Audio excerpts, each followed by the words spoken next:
Saturn's rings are iconic. But it's far from the only planet to have them. Jupiter, Uranus, and Neptune all have rings. Theirs, however, aren't as prominent, and thus they're harder to see. The sixth planet's famous formations go from A to G. The rings aren't in alphabetical order, but were named in the order in which they were discovered. From a distance they look so smooth you could skate on them.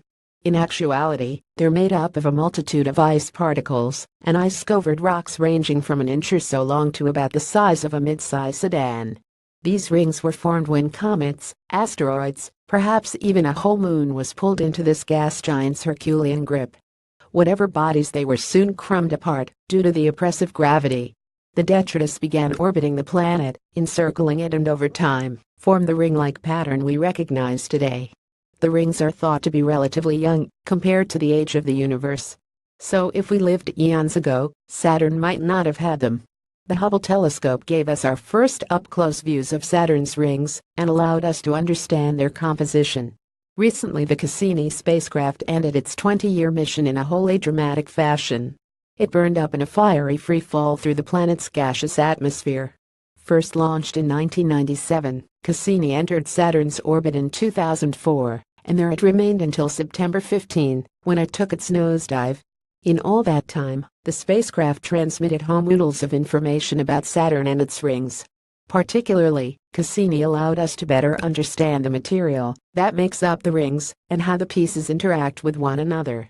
Cassini also gave us a good look at Titan and Enceladus, two of Saturn's moons which could possibly harbor life, though perhaps the unicellular kind, huddling around volcanic vents deep beneath the liquid seas of each.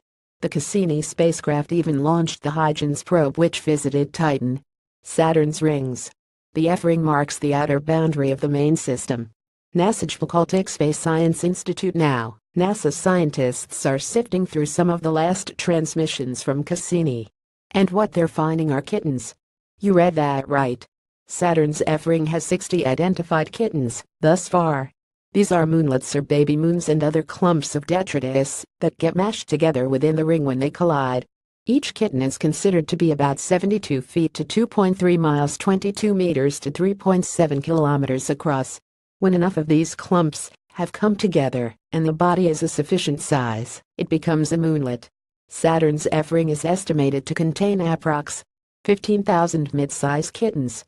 NASA scientists, being the hoot they are, decided to unofficially name these bodies things like Garfield, Sylvester, Socks, Fluffy, and Whiskers.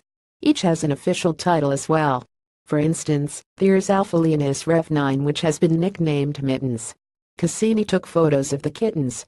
NASA scientists are now evaluating them through a process known as stellar occultations. This is when a star passes behind Saturn's rings. From Cassini's point of view, such an event illuminated the particles and rocks that make up the rings. Kittens are hard to make out. The cameras aren't good enough to see the features we're finding, except maybe the very largest ones, Larry Esposito told Space.com. He's the Cassini scientist in charge of finding and naming them. During its 13 years in orbit, Cassini witnessed 150 such occultations. A Titan-sized moon may have broke up in Saturn's orbit, forming the rings. Stephen Hobbs 2010.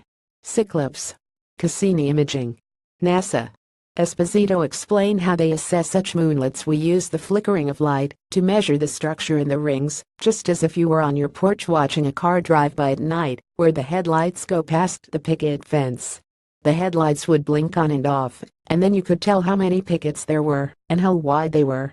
Although the rings aren't exactly uniform like fence posts. Albeit an imperfect system, you could tell how much light went through at every moment and use that to determine the amount of material at that position in Saturn's rings, he says.